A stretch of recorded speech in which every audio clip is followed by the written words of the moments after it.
오늘 말씀 제목을 함께 읽겠습니다. 시작. 가장 가치 있는 일에 집중할 때. 다시 한번요. 가장 가치 있는 일에 집중할 때.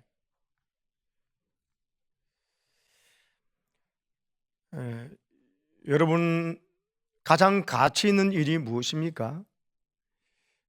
여러분, 그것을 발견하셨고 또 그 가장 가치 있는 일 위에 오늘도 살아가고 계시는지요? 오늘 말씀을 들으면서 이 질문에 답을 스스로 속으로 하시기 바랍니다. 그리고 지금 하나님께서 우리 창립 70주년을 맞은 우리 교회에 또 주님 오실 날이 너무나 가까워진 이 말세 지말에 오늘 우리를 이곳에 부르신 이유가 어디에 있는지, 왜 새 성전을 우리에게 허락하시고 이 좋은 환경 속에서 또 넓은 공간에서 예배하게 하셨는지, 그리고 이 빈자리는 무엇을 의미하는고 내가 무엇을 해야 될지를 깨달으시고 여러분 가장 가치 있는 일에 집중하심으로 하나님께서 여러분을 높여주시고 또 복 주시고 여러분 때문에 수많은 사람들이 살아나기를 축복합니다. 아멘.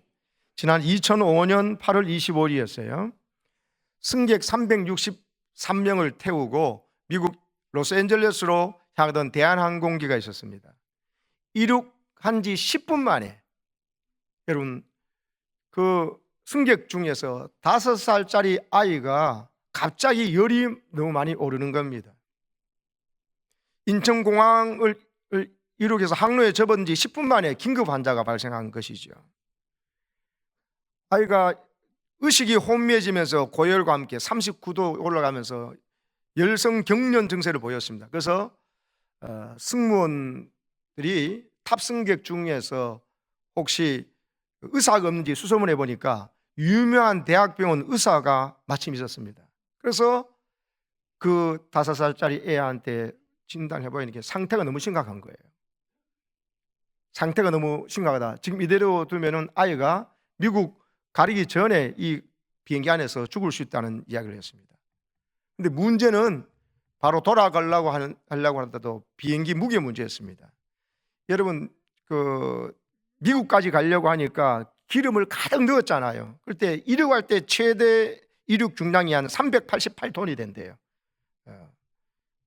그런데 활주로에서 날아오는 것으로 끝나는 게 아니고 착륙대에 만약에 그 무게를 가지고 착륙하면 비행기가 부서져요. 왜? 비행기는 내려올 때 무게 때문에 거기에 한 100톤 정도 가까운 충격이 착륙할 땐 주어지기 때문에, 그럼 착륙을 제대로 다시 인천공항에 하려면 이 엄청난 기름을 거의 다 버려야 되는 거예요. 결국 이 기장이, 대한항공 기장이 항공유를 다 버리기로 결정합니다. 그리고는 이 아이를 살려내야 되겠다고 결정합니다. 그 고민 시간이 3분이었어요. 3분 안에 결정을 해야 했습니다. 그래서 동해 상공에 항공유 방출 구역이 있거든요. 거기 한 73톤 정도를 1시간 동안 쏟아냈습니다. 휘발성이 워낙 강하기 때문에 또 미세 입자로 넓게 분사하기 때문에 해양 오염이 없다고 합니다. 항공유를 버리는 것은. 그래서 비행기가 오후 4시경에 인천공항에 다시 회항을 한 것입니다. 그리고 곧바로 이 5살짜리 여자아이가 공항 의료센터에 직행했습니다. 치료를 받았습니다. 그리고 그 아이가 살아났습니다. 비행기는요, 항공유를 다시 보충해가지고 오후 6시 22분에 미국으로 출발했습니다. 버려졌던 항공유 값이 4천만 원이었습니다. 이륙 착륙료, 연결 승객 관련 비용 하면서 회항에 든 비용 5천만 원이 항공사 대한항공이 전액 부담을 했습니다. 여러분, 회항으로 이륙 시간이 3시간 늦어진데도 불만을 제기한 승객이 한 명도 없었습니다. 정말 불평과 손해를 기꺼이 감수한 승객이나 무엇보다 한 생명을 살려야 되겠다고 기장이 결정을 내리고 했던 그 사랑과 헌신이 너무 감동적이지 않습니까? 이렇게 살아난 아이가 이선경이고요. 엄마는 우정아 씨였습니다. 평생 잊지 못할 아름다운 기억이었습니다. 요즘같이 세상이 삭막해지고 생명을 등한시하는 사회에서 여러분, 이런 이야기가 우리의 가슴을 따뜻하게 해주지 않습니까? 이렇게 살아난 아이는 평생 그 은혜를 잊지 못할 것입니다. 자기가 생명을 살리기 위해서 4천만이고 5천만이고 수간이 드는 그 모든 비용을 손해를 감수하고서라도 회항을 결정했던 항공 그 기장이나 또 승무원들이나 또 자기를 돌봤던 의사 선생님이나 그리고 아무 불평하지 않고 왜 그러냐고 하지 않고 기꺼이 그 불편을 감수했던 승객들의 그 모습, 그 장면을, 그 공기 분위기를 잊을 수 있겠습니까? 평생 못 잊습니다.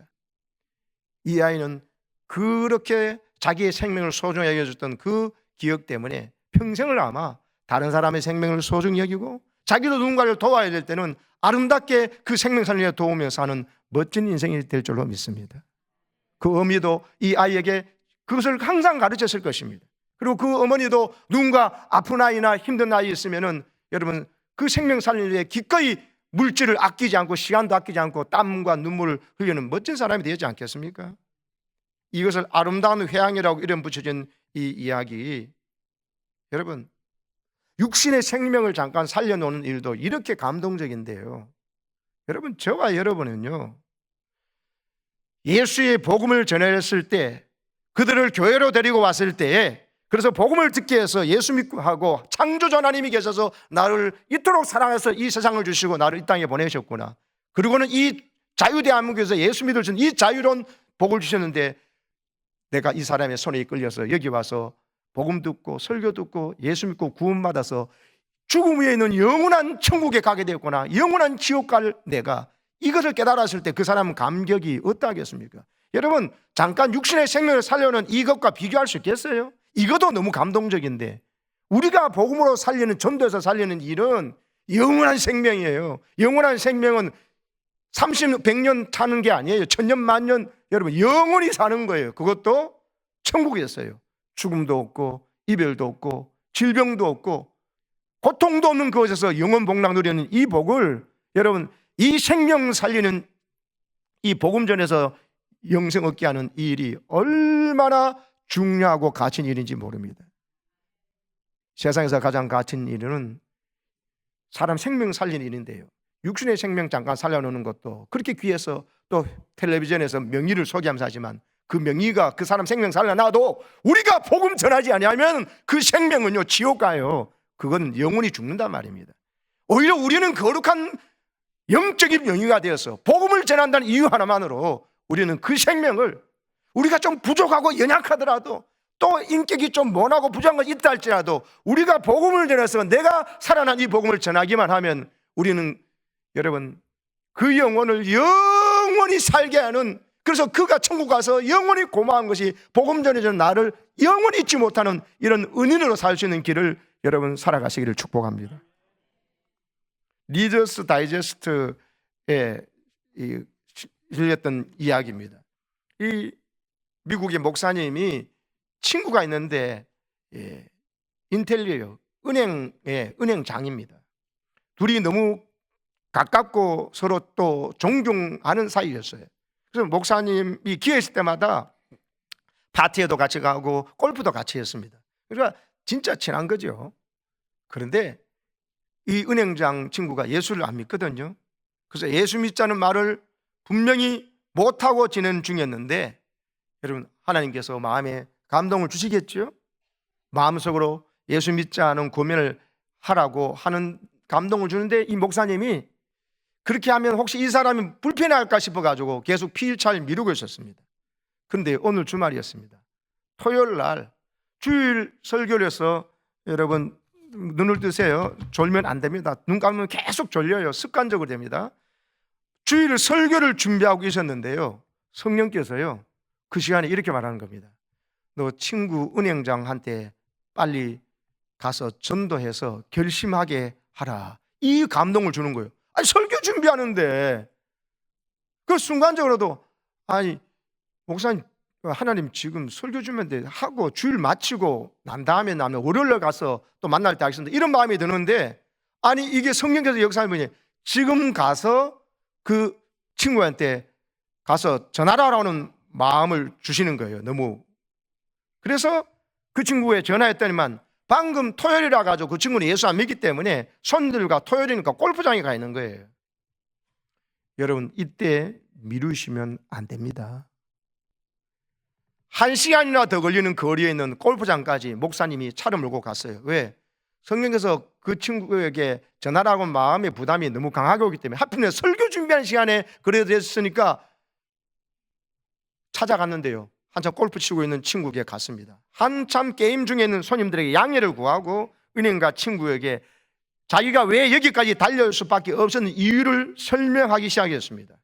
그러니까 은행장 친구가 이 목사님이 이 토요일 날 어떻게 바쁜지는 그 정도는 알잖아요. 교회 안 다니더라도. 1시간이나 더군다나 이 시간에 차를 몰고 와가지고 자기에게 이렇게 진지하게 이야기한 것을 진지하게 받아들이고요, 친구 목사의 권면대로 그 자리에서 예수를 믿기로 결단하고 영접기도까지 따라하고 신앙 고백까지 했습니다. 그래서 목사님도 너무 기쁘고 기뻐하면서, 그리고 돌아오면서 설교 준비해서 돌아왔지요. 그런데요, 바로 그 시간 목사님 떠나고 난 다음에 이 친구 골프를 치는데 오는데 비가 오기 시작하면서 천둥 번개가 치는데요, 은행가가요 갑자기 정신을 잃고 그 자리에 쓰러져서 심장마비로 세상을 떠났어요. 하나님이 정하신 은행장 그 친구의 생명의 날이 다함을 성령께서 목사님에게 깨우쳐 주신 거예요. 그래서 그 전에 여러분 감동 주지만 목사님이 순종 안 하는데 더 이상 시간이 얼마 없잖아요. 그래서 성령께서 설교 준비하고는 이 목사에게 감동을 주셔가지고 목사님 미루지 않고 가셔서 전함으로 말미암아 여러분 그분이 구원을 받은 거예요. 급사해서 한 이야기가 너무 안타깝지만 한편으로는 이 이야기를 그 유족들이 들었을 때 여러분 얼마나 다행스럽게 생각하겠습니까? 한 번 죽는 것은 정해진 것이요, 그 후에는 심판이 있습니다. 언제 가냐, 내가 생각하는 정도에 가느냐, 그보다 일찍 가냐, 보다 더 늦게 가냐, 그 차이뿐이에요. 여러분 중요한 것은 예수 믿어서 천국 가야 된다는 것입니다.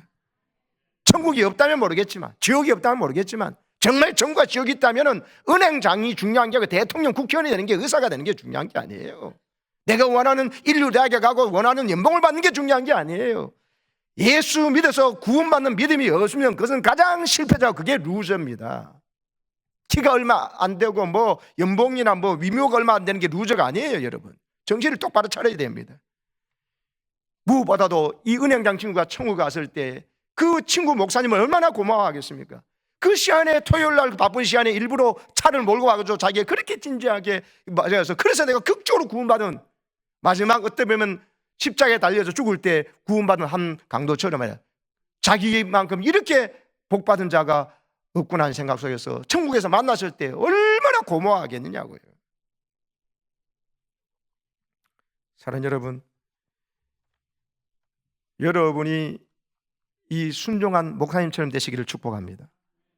그리고 이렇게 극적으로 살아난 사람이요, 여러분의 가족이어야 돼요. 친구도 살려놔 이렇게 고마운데 여러분의 가족이 여러분의 그걸 하지 않으면 누가 할 거예요? 2000년 전에 사도 바울이 살아나서 전도하러 와야 돼요? 130년 전에 이 땅에 왔던 언도든 아펜젤러나 살아서 다시 전도하러 와야 됩니까? 대동강에 순교한 토마스 교사가 다시 여러분 살려가지고 우리한테 전도하러 와야 됩니까? 여러분의 가족은 여러분이 전도해야 되고, 여러분의 친구와 여러분의 선배 후배와 직장에 사랑하는 후배나 직장 동료나 직장에 존경하는 분 상사는요, 여러분이 전도해서 여러분이 가장 귀한 은인의 역할을 감당해야 될 줄로 믿습니다. 셀교회 운동의 아버지라 불리는 랄프 네이버 목사님이 계시죠. 성령님 갈급합니다는 책에서 랄프 목사님도, 이 랄프 네이버 목사님도 자신의 생애에서 가장 후회되는 일 하나를 소개했습니다. 자기 아내는 간호사였습니다. 목사님, 네이버 목사님의 아내가 간호사였는데 그 아내 간호사하고 아는 친구가 의사잖아요. 그 간호사니까 그분을 알게 돼서 이 랄프 목사님과 친구로 지내는데 이 사람을 어떻게 주님께 인도할까 늘 그 생각을 했지요. 어느 날 랄프 목사님이 성경책을 한 권 구입해가지고 의사 친구의 생일날 선물로 주면서 성경 공부 함께 하자고 말아야겠다, 이런 생각이 들더랍니다. 그게 바로 성령이 주시는 감동이에요. 그래서 의사 친구에게 성경책 선물 줄 거 구입해놓고 자기 책상 위에 올려놨어요. 어느 날 친구와 함께 텔레비전을 보는데 그때 메이저리그 여러분 생중계되고 있는 야구 경기를 보고 있었어요. 야구를 좋아해가지고 둘이 야구에 대해서 이야기가 재밌게 하고 있는데 성경에서 마음속에 이런 감동을 주답니다. 의사 친구에게 영성에 대해서 이야기해 주라고 감동을 주는 거예요. 근데요, 그 순간에 랄프 목사님 마음속에 어떤 생각이 드냐? 지금 야구 한참 재밌게 보는데 무슨 생뚱맞게 무슨 이렇게 영성에 대한 이야기를 해야 되나 이런 생각이 들더란 거죠. 그 생각은 마이가 주는 거예요. 아직 야구가 안 끝났으니까 다음에 해야지 이런 생각을 하고 여러분 그냥 야구를 쭉 봤어요. 분위기는 갑자기 좀 이상하잖아요. 그래서 랄프 목사님이 그날 결국 그 의사 친구에게 복음 전해주지 못했습니다. 야구 보고 그 이야기하고 재밌게 차 마시고 갔습니다. 그리고는 마음속에 내가 내일 영국의 빌리그램 전도 집회에 갔다가 와서 3주에 오니까 준비한 이 성경책 선물하고 같이 전해줘야 되겠다. 그때 내가 영성에 대해서 빡 해가지고 해야 되겠다. 이 생각하고 영국으로 갔습니다. 3주 동안 빌리그램 전도 집회에 참여하시고 왔습니다. 오니까 아내가 울고 있는 거예요. 여보 왜 울어요? 그러니까 여보 제 친구 의사 당신 또 친구가 된 그 의사 선생님이 죽었어요 라고. 뭐라고 아직 나이가 젊은데 어쩌다가 죽는단 말이냐. 그 의사 친구가 수상스키 즐기다가 다른 보트에 충돌해서 즉사했다는 거예요. 랄프 목사님의 충격은 이루 말할 수 없었죠. 그때 야구 볼 때 성경에 준 거 순종했어야 되는 건데 내가 미루다가 너무 미안한 마음으로 장례를 마친 후에 그 죽은 의사 친구 집에 신방 갔습니다. 그 부인을 만났는데 부인이 말하더래요. 랄프 목사님, 제 남편은 당신을 존경했습니다. 그리고 그는 목사님과 성경 공부를 하고 싶다고 입버릇처럼 말했었어요. 이 말들은 랄프 목사님은 그날 밤 성령께서 내가 이미 그 의사의 마음을 준비시켜 놓았으니까 지금 말해라, 영생에 대해서 이야기하라고 말씀하셨는데 야구 본다고 나중에 하겠다고, 안 하겠다는 아니에요. 하긴 하는데 지금 안 하고 나중에 하겠다고 자기 생각 고집하다가 결국은 그 의사 친구를 여러분 전도할 수 있는 절호의 기회를 놓친 거예요.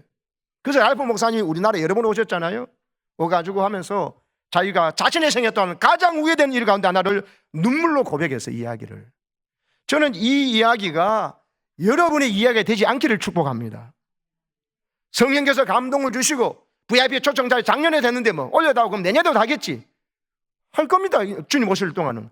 그러나 여러분 전도 대상자는 여러분이 원한 대로 기다려주지 않아요. 더 놀라운 것은요, 전도할 기회를 받은 나도 언제 하나님 부를지 모른다는 거예요. 이게 신앙적인 성경적인 생각이에요. 나는 나이가 이 정도니까 앞으로 얼마 살겠지 모르지요. 가는 데는 순서가 없거든요. 하나님께서 얼마나 하나님 주신 본질에 충실하는 그리스도인이 되어서 이 사람에게 시간을 주고 이 사람에게 물질을 주고 이 사람을 다 영양력자를 자꾸 세워주면 이 사람 하는 일이 좀 더 좋은 걸 먹고 좀 더 좋은 것을 마시고 뭐 좀 더 넓은 집에 먹고 그리고 애들 먹고 마시고 시집가고 장가 보내니만 올인하느냐, 아니면 이 사람은 시간을 주고 건강을 주고 물질을 주고 선악 영양자를 자꾸 올려주면 올려주는 대로 얼마든지 선악 영양이 있어 복음 전해서 한 사람 더 전도하려고 시간을 쓰고 물질을 쓰느냐, 그거에 따라서 하나님께서 결정하실 거예요. 여러분, 현대인들의 가장 큰 비극은요, 내가 왜 살아야 되는지를 모르고 산다는 거예요. 무엇을 위해 살아야 하는지 모르고 산다는 거예요. 내 생명을 바칠 만한 가치 일이 뭔지를 모르고 산다는 거예요. 그래서 키에르케고르가 이야기했습니다. 키에르케고르가 현대인들의 가장 큰 비극은 나는 왜 살아야 하는가? 뭘 위해 살아야 하는가? 내 생명을 바칠 만한 가치 일이 무엇인가라는 질문에 분명한 대답을 잃어버린 데 있다. 집이 작고 뭐 월급이 적고 이 문제가 아니에요. 현대인들의 비극은 자기 생명을 바칠 만한 가치 일이 뭔지를 모르고 살고 있고, 많은 그리스도인이 무엇인지를 안다고 하면서도 그 일을 위해 안 살아가고 가치 일을 하지 않고 무가치한 일에 시간과 열정과 땀과 눈물을 흘리기 때문에 사람이 비참해지는 거예요. 가장 가치 있는 일은 사람 생명 살리는 일에 집중하고 올인하는 사람은 하루를 살아도 감동이 있고 남에게 감동의 눈물을 안겨주고요,